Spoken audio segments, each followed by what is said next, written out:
Hey everyone, this is Renee Frey from Talent Q, and you're listening to the Conscious Professional Podcast.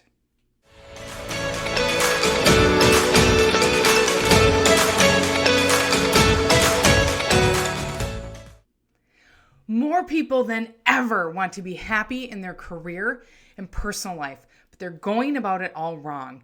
I'm here to set the record straight and emphasize the importance of prioritizing your mindset. I'm thrilled you're here. A few weeks ago, I was a guest on the Encourage Mindset podcast with Ethan Van de Hey. Our conversation was all about self-sabotage, why we do it, how to recognize when you do it, and how to overcome it. And we self-sabotage in so many different ways. Did you know there are like over 20 different ways in which we can sabotage ourselves? What the fuck, right? I touched on a few of them on the podcast. Self-sabotage is really personalized to the individual. And one of the ways in which people self-sabotage is called upper limiting. I read an entire book on this subject that dove really deep into this topic, and I highly recommend this book for everyone to read. The incredible book is called The Big Leap by Gay Hendricks. It's a great read. I'll link it in the show notes below.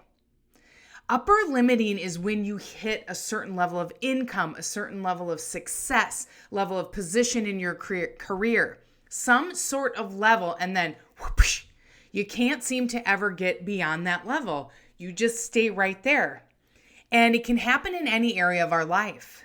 It's really a subconscious lid that we've placed on us for how much career success we can have, how much wealth we can have, how much happiness we can have, or love, or whatever it is that will allow ourselves to have. This is upper limiting. The author calls it the upper limit problem to describe the tendency of people to subconsciously self-sabotage when they can experience success. And this can happen after a promotion, a financial gain, a great relationship, or other positive events that happen in your life. And the upper limiting problem can show up as anxiety, mistrust, a sense of unease, or even physical illness. This phenomenon happens because people often have an internal cap on how much success, wealth, happiness, and love they'll allow themselves to experience. And this cap functions like a thermostat setting, shaped by various factors such as our upbringing, limiting beliefs, fears, messages received during childhood or from others. And when things start to improve, your subconscious mind attempts to pull you back to your comfort zone through self-sabotage. For instance, someone might begin a new relationship, but then they start ignoring their partner's texts, canceling dates, or avoiding talking about the future. Growing in your life and experiencing expansion in your life is the signature of a well-lived life. But when you start growing and expanding in certain areas of your life, you might start to feel like there is something blocking you. There is something holding you back from growing even further. And these invisible barriers are the barriers of upper limiting. Maybe you feel self-doubt. That feeling alone is proof that what you want is possible. But then you got to deal with this barrier of upper limiting and take action to get beyond where you're currently at. As I uncover this concept of upper limiting, rest assured we all do it to ourselves in some fashion. Even I do it. My intention is to show you how to free yourself from these self-imposed limitations that keep you from achieving your next level of success. The mind imposes this on you, which is a total form of self-sabotage. If you followed me for a while, you know I believe books find me right when I need to read them. It always happens to me, which I know is how I know the universe is supporting me in my personal development and growth journey. What I mean in this case is I was contemplating the thought about why we as human beings can't feel good emotionally all the damn time. Feel good 100% all day, every day. Truth is, we can, but that's a lot of discipline with our thoughts and emotional control. But this question kept popping up in my mind and it wouldn't go away. Why can't I feel happy 100% of the time? Not just when things go my way or when I have an achievement at work or when I achieve a goal. Why can't I feel good all the damn time? Now, I'm an ultimate optimist, and most of the time I feel incredibly positive and I feel great, but I wanted more of it. How do I increase the time and prolong the duration that I'm feeling dynamite, that I'm feeling incredible? So this book, The Big Leap, was recommended to me by my mindset coach. Once I read it, I was in total awe because it was the right message for me to learn at the very right time. Thank you, universe. Basically, this book answered that question of mine and taught me how to experience feeling good even longer and more frequently, which is so fucking amazing. You can think of upper limiting as an inner thermostat that was set in our childhoods. These invisible lids that we have on all different areas of our lives. The mind creates beliefs around the quantity, the intensity, or duration of things, and it works just like the thermostat in your house or office. We set our thermostats to a temperature that makes us feel comfortable. Your mind wants safety and comfort. The only way it knows how to create safety and comfort is by maintaining old patterns. Because they've kept us alive and we've been doing these patterns for a really long time. Just like a thermostat in your house, it maintains that comfortable zone. Your mind wants to do the same thing. It wants to maintain a comfortable zone. What if we want to expand and grow more? Expand beyond our previous level of success. Expand beyond our previous level of income. Think of the upper limit as an invisible barrier. And when we get too far away from what we're used to and comfortable with, it'll try to do something to pull you back down into your comfort zone, which in the book is referred to as downward spiraling. Your subconscious pulling you back down to your set point, back below your invisible lid. This also translates energetically too. And a great way to visualize this is, say you're climbing a ladder and you're climbing up the rungs. Eventually you've gone up higher and higher above the rungs with your happiness and your joy, which is a higher in your energetic vibration. Then a belief pops up in your mind and you look down to see the ladder and you see your old identity down at the lower level. And then your old beliefs and patterns pull you back down to where you were before. And when you downward spiral and you get back there to your comfort zone, your subconscious mind is relieved because now it thinks you're safe again. Woo! Fuck that. We want to be up here on that ladder at the highest point and even higher. So how the fuck do we get there and stay there? It takes incredible awareness to break through this. When you recognize the patterns in your life, when you are upper limiting, you can bust right through them. In the book, the author covers fear too. It details out 4 fears related to false beliefs that hold this upper limiting in place for us.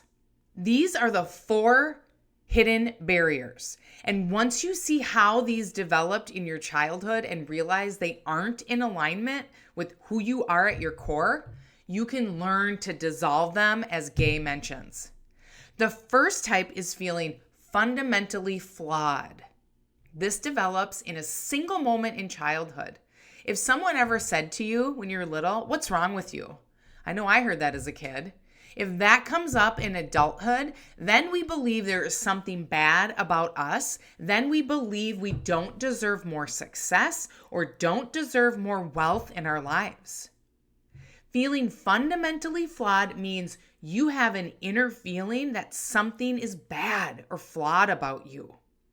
So when you break through your upper limit thermostat setting, you tell yourself, you shouldn't be this or that because you're flawed. And it messes people up because if you believe you are fundamentally flawed, you don't believe you can be this happy or this rich. So then you return back to your previous thermostat level. The second type of hidden fear is disloyalty and abandonment. Say you come from a poor family. None of your family went to college. After high school, you decide you're going to make something of yourself. You're going to be the first one to go to college. You go to college, you end up getting a kick-ass job with a great income. You drive a fancy car like a BMW. You have a nice big house in a fancy neighborhood. Your family might say to you, "How dare you?" When you live in a life of abundance, you may be feeling disloyal to your family because you left them behind. If you go beyond your upper limit, you're going to leave people behind from your past. That's what you believe. The third type that gay covers is believing that more success brings a bigger burden. If you believed you were a burden as a child, say you needed money for sports and your parents were poor, that made you feel like a burden. Feeling guilty when others do things for you. If you expand your highest potential, that you believe you'll be a bigger burden than you are now. These things may not be obvious. You may not even be aware of these hidden barriers until you sit down and do some mindset work. The fourth one is the crime of outshining. Gay talks about this with siblings in the book. You play small to block success, not allowing yourself to feel proud. You continue to have lower self-worth, so you may not be asking for the raise you want. You're saying to yourself, I don't need that. If you become a great success, you'll outshine others and make others look or feel bad. I'll just keep making myself small so that other people feel better. I have known people in the past who will drive a different car to their sales meetings to not outshine others, even though they have a fancy luxury car sitting in their garage. Your subconscious mind is not your enemy, but it's also not your friend. Its goal is to keep us safe. Think of it like a magician with a ton of tricks up its sleeves that uses all the time without us even knowing. Upper limit moments block growth and contract our energy. The greater success and higher income are not what we're used to, so it tries to keep us back at our internal set point, right at the lid that it has on us. After reading the book, I was thinking through how I upper limit, and I went through each one of the 4 hidden barriers that the author shares.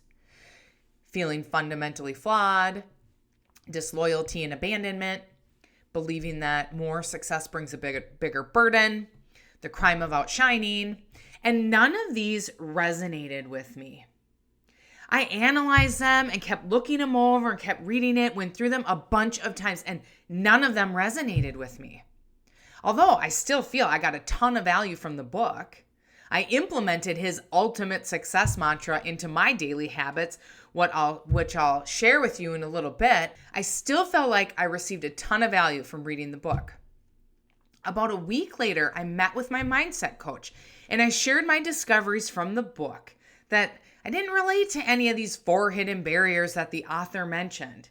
And we kept going with our call, and I shared some realizations I had from our previous coaching call and what I was doing to implement steps to improve my mindset that we had talked about previously. I was asking him about some of the incongruencies of some of my values. Then I asked my coach, okay, what's the next one I need to work on? He then said, Renee, why are you looking for something else to fix? Boom! In that instant, my coach pointed out, because what I said, that subconsciously I felt I was fundamentally flawed. Whoa! I realized I was always looking for the next way to improve, looking for the things that were wrong. This was an incredible epiphany in my growth. This fundamentally flawed concept was hidden, lurking, hidden in my subconscious mind. That damn magic magician with all its tricks up its sleeves. Wow, what I had communicated verbally to my coach, I hadn't even recognized it, but he did, and he pointed it out. I was seeking additional ways to overcome my flaws from my statement.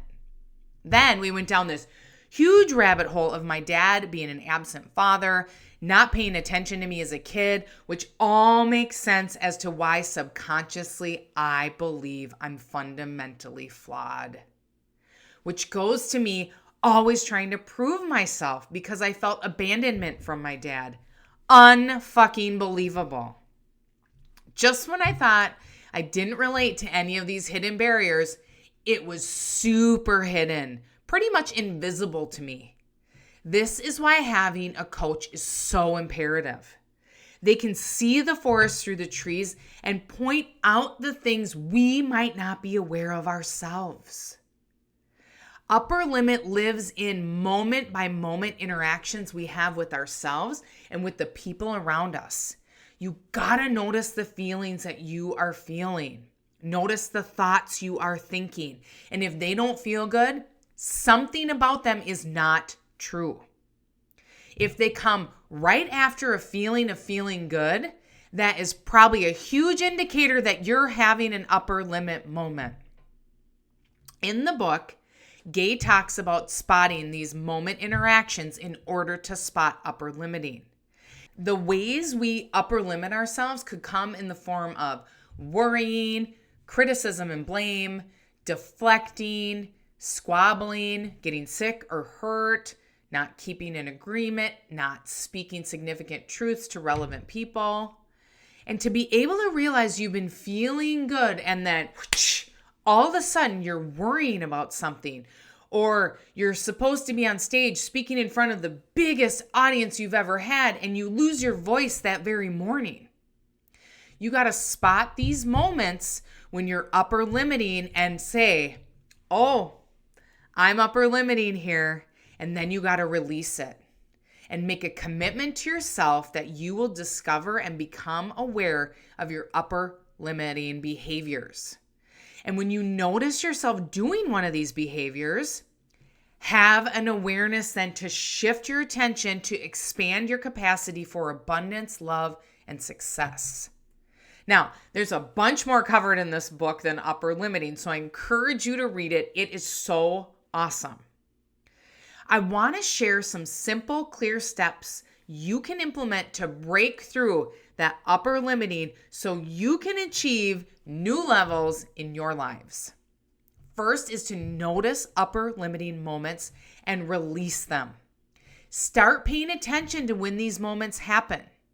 After you've been feeling really good for a while, achieving more success, whether it's a few minutes, a few days, a few weeks, a few months, and you start not feeling good, be aware of it.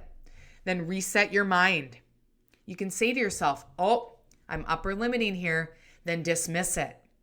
Practice shifting. Shift your attention to expand your capacity for abundance, love, and success.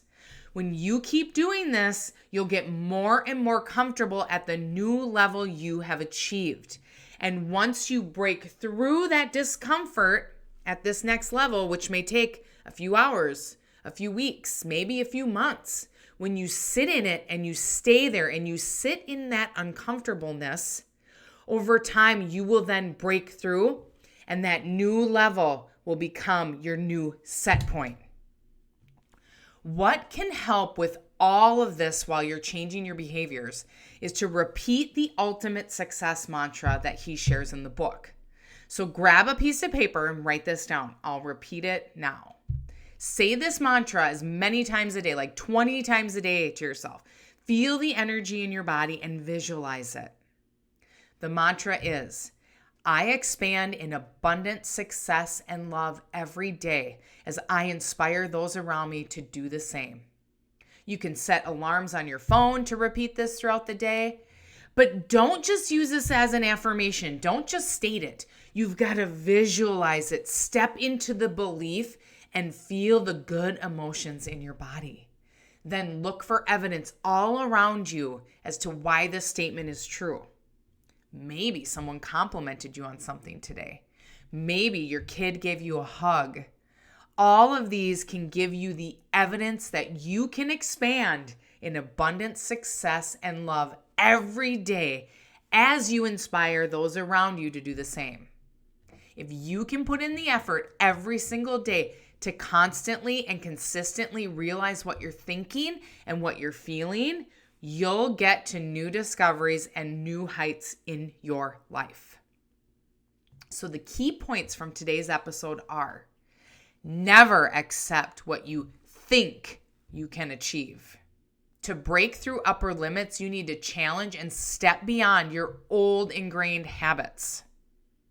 Addressing the invisible barriers in your life will allow you to reach for the stars and believe beyond what you can see. Thanks so much for listening, everyone. Share this episode with someone you love and go make one change to be better than you were yesterday. Live your life with intention. I believe in you.